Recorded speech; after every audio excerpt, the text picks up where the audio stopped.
How's it going, everybody? So in this particular video, I want to talk about a piece of equipment that I have used all around the world, multiple different countries, for almost a decade, and it is still hanging in there.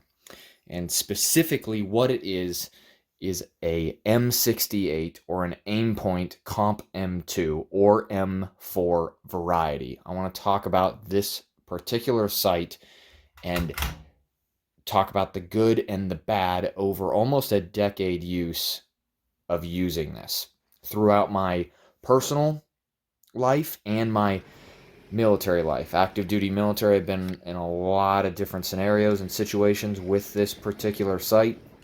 And honestly, I can't say anything negative too much about it. There's a couple little things that I can, but majority of it is all good.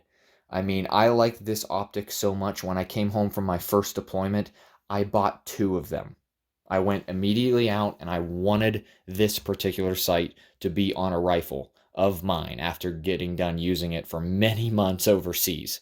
And I went out and I found a good deal on one, and I just bought a second one because I liked it so much. So, with that said, I'll probably roll footage and different things, pictures in here of all different locations I've used it, but it is an outstanding sight. It it is an older design, I will give it that. I mean, considering where it was particularly used and when it came about, it is very surprising how well they engineered this. Now, it is a specific dot, as you can see, and it is non-magnified. The glass in this is very, very well done, very clear.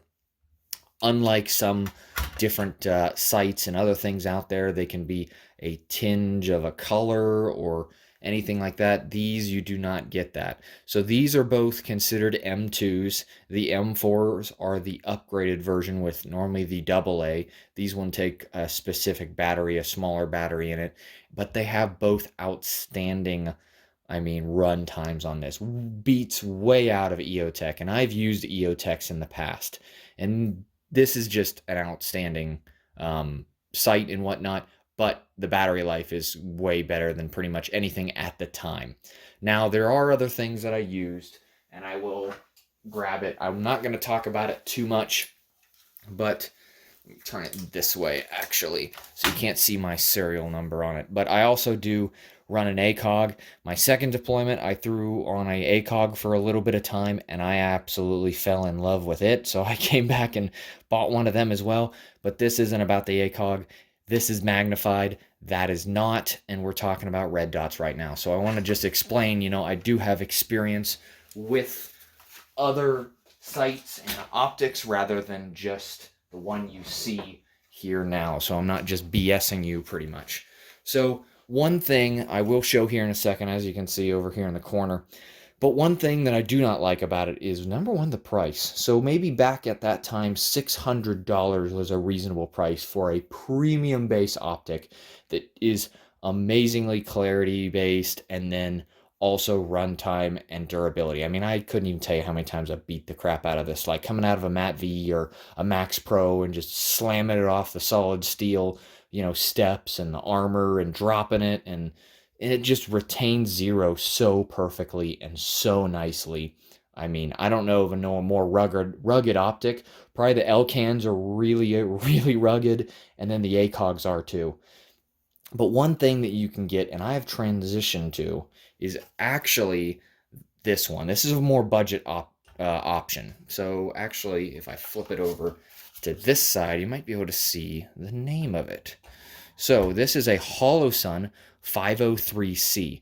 So this is a battery powered and a solar powered optic. Now these run for about $200, and in my experience, they're about the same durability together, because I've beaten the crap out of this one too. Like, you can see like all the wear and nicked, and like I've accidentally put this on the front of the four-wheeler and driving out, and it falls off the front of the four-wheeler, and I run my rifle over with the ATV by complete accident. Didn't mean to do it. Picked my rifle up, nothing was broken. This was like slammed straight into the mud and the sand. Picked it up, cleaned off the lenses, and it was good to go. No issues. And I couldn't even tell you how many times I did that with these sights accidentally and in my professional career. But this is definitely an alternative because this is $200 compared to six over there. And you're getting solar and battery. That you're just getting battery. So I'm not saying this is better. This is a lower quality product, but they are very close.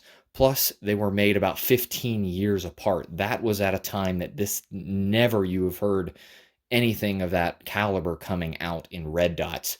Now this, they've had 15, 20 years to improve, and they got to around this with about $200. So I would recommend highly on doing a optic like this. That's just my personal opinion. But if you have the money, definitely go with the 68. It's freaking amazing. Or the Comp M2s, M4s. This, I can outfit three rifles for the same price as one with that and get about the same durability.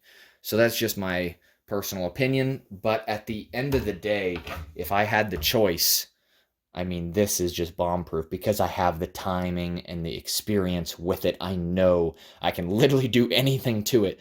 I mean, I've even saw some of the glass being cracked, like inside, just completely slammed it so bad, and it still retains zero. I mean, I've snapped these off before by accident. I mean, it's just, I don't think you could get a better rugged sight. So this is just all my particular opinion based upon my career and civilian use. I shoot a lot. That's what I do. It's a good hobby, and I do it professionally, military wise and whatnot. So just coming from this type of aspect, I wanted to share my thoughts on it. So if you guys like this kind of stuff, if you like seeing, different kind of overviews and real world experience with these, I mean, you can see how beat up all these sites and stuff because I really use them. And if you want to see more information like this, I mean, I got different optics and weapons and different platforms like Surefires and, ACOGs, magazines, flashlights. I mean, all kinds of different things that I've used and beat the crap out of, and they still work. So I plan on coming out with more information like that. But in the comment section, let me know what your favorite optic is if you have one, or say what's your dream optic. What would you want to have if you had a rifle set up, any type of rifle you want? Let me know what your dream optic would be and why you'd put it on there. But also give me a like, hit that subscribe if you're interested in this kind of stuff because there's a lot more coming. So thank you everybody. Y'all have a great day, and I'll see you in the next video.